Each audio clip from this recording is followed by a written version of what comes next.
Hello and welcome to this week's episode of Nacho Problems, where we turn ordinary recipes into extraordinary nachos. I'm Nacho Queen, but you can call me M. This is the second of two Indian dishes that I had planned to make, but you guys seem to really enjoy the last one so much, maybe I'll try and find us a few more. But this week, we're making Samosa Nachos. The recipe I'm basing today's nachos on is actually a Bengali version of samosas, which are called shingara. So the filling and spices might be a little different than other samosas you've had.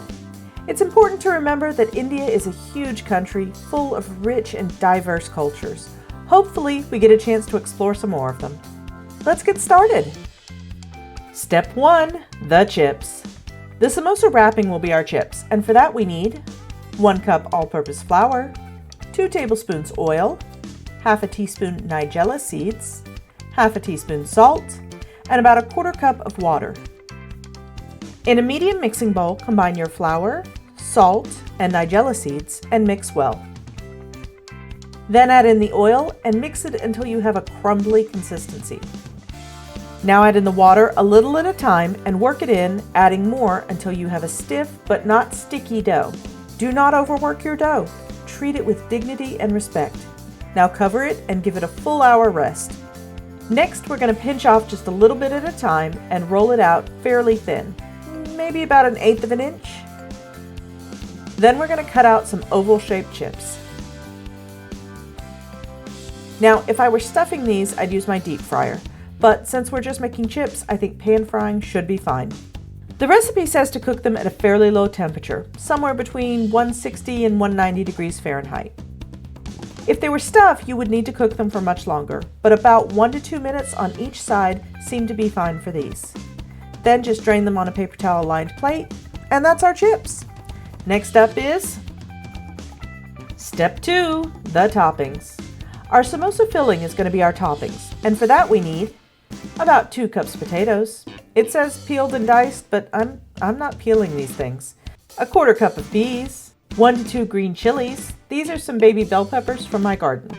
1 teaspoon ginger, 2 tablespoons peanuts, 1 teaspoon sugar, 1 teaspoon salt, 1 teaspoon panch phoron, which if you can't find is just equal parts cumin, mustard, fennel, nigella, and fenugreek seeds, 1 teaspoon turmeric, which is missing from this shot, sorry, 2 tablespoons oil, 3 tablespoons water, and the recipe also calls for 2 dry red chilies.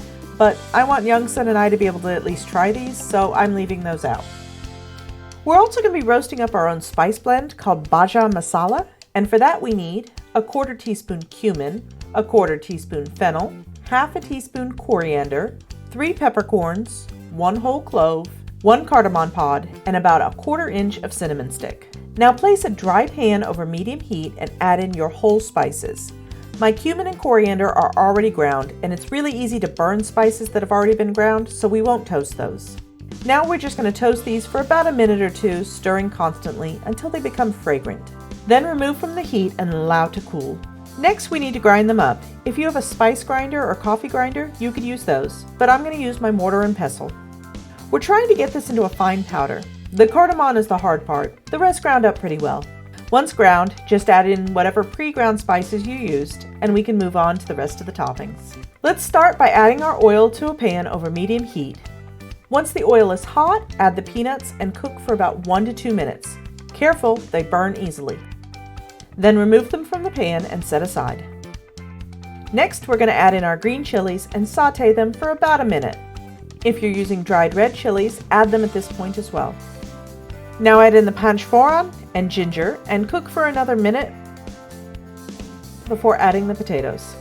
Stir them around to get a good coating and cook for another 2 to 3 minutes. Next, add in the turmeric and salt and cook for 2 more minutes. Now we're going to cover and let simmer for about 3 minutes before adding in the water, recovering, and then steam until the potatoes are soft but not mushy. Next, add in the peas, sugar, and fried peanuts. Stir them well before finally adding the bhaja masala.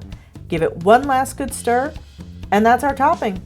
There's only one thing left we need, and that's Step 3, the cheese.